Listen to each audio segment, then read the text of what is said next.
Hello বন্ধুরা, আমি আজকে তোমাদের সঙ্গে একটা রেসিপি নিয়ে চলে এসেছি। আজকে রান্না হবে আলু পটলের তরকারি।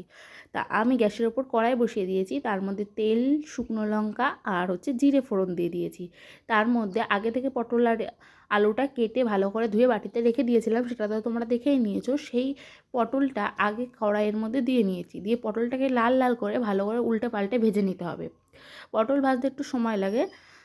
দিয়ে আমি পটলটা ভালো করে ভেজে নিয়ে একটা বাটির মধ্যে তুলে রাখলাম। তারপর আবার কড়াইয়ে আলু দিয়ে দিলাম, আলুটাকেও ভালো করে ভাজবো। কিন্তু আলুর মধ্যে এবার আগে নুন দেব, নুন, হলুদ, কাঁচা লঙ্কা আর টমেটো দিয়ে একেবারে ভেজে ভেজে নেব। তো তোমরা দেখো, আমি নুন দিচ্ছি, তারপর হলুদ দিচ্ছি, দিয়ে একটু নেড়ে চেড়ে নেব। তারপর কাঁচা লঙ্কা আর টমেটোটা দিয়ে নেব।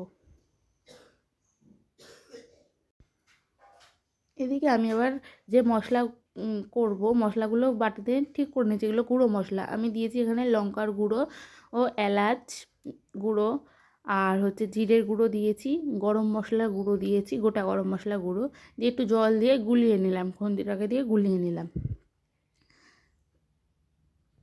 এদিকে দেখো, আমার আবার আলু আর পটলটা ভালো করে কষাচ্ছি, মানে তেলের মধ্যে ভালো ভালো ভাজা ভাজা করে নিচ্ছি। এরপর যদি মশলাটা দিই না, তাহলে খুব ভালো হয়। খুব ভালো করে কষিয়ে, মানে কষাটা দিয়েই আমাদের ভাতটা খাওয়া হয়ে যায়। তাহলে দিয়ে ভালো করে ঢাকা দিলাম, ঢাকা দিয়ে নিয়ে ভালো করে ওটাকে একদম লাল লাল করে ভেজে নেওয়ার জন্যে ঢাকা দিয়েছিলাম। নিয়ে ঢাকা দিয়ে হয়ে গেলে আবার ভালো করে কষিয়ে নিচ্ছি, মানে নেড়ে চেড়ে নিলাম।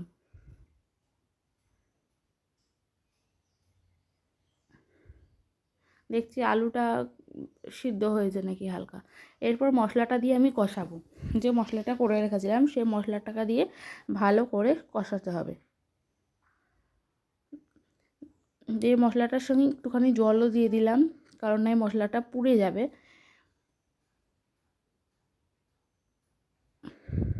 আর হ্যাঁ বন্ধুরা, আমার এটা ফার্স্ট ব্লগ রেসিপি, মানে আমার একটু ভুল হলে তোমরা ক্ষমা করে দিও। দিয়ে ভালো করে ঢাকা দিয়ে নিলাম, যে আবার ঢাকা উল্টে আবার পটলগুলো দিলাম। এবার পটল দিয়ে আলু দিয়ে ভালো করে কষিয়ে নেব। তোমরা দেখতেই পাচ্ছ পুরো কষানোটা মানে একদম প্রায় হয়েই এসেছে।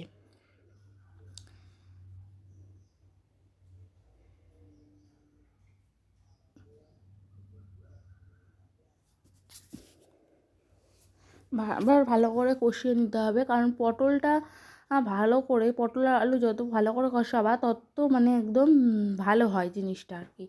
দিয়ে পরিমাণ মতন জল দিয়ে দিতে হবে। কষানো হয়ে গেলে পরিমাণ মতন জল দিয়ে দিতে হবে। আর হ্যাঁ বন্ধুরা, রান্না সবাই পারে, কিন্তু সবার রান্না সমান নয়। এক একজন এক এক রকমভাবে রান্না করে, তাই এক একজনের রান্না এক এক ধরনের টেস্ট হয়। তাই জন্যে আমি এই পটল রান্নাটা কেমন করে করি, পটল আলুর তরকারি রান্নাটা কেমন করে করি, সেটাই তোমাদের সঙ্গে আমি শেয়ার করলাম। তা জল দিয়ে দিয়েছি ওদিকে। তারপর জল দেওয়ার পর এদিকে ফুটছে। ফুটা হয়ে সময় আমি আরেকটুখানি গরম মশলা না, মিট মশলা দিয়ে দিলাম।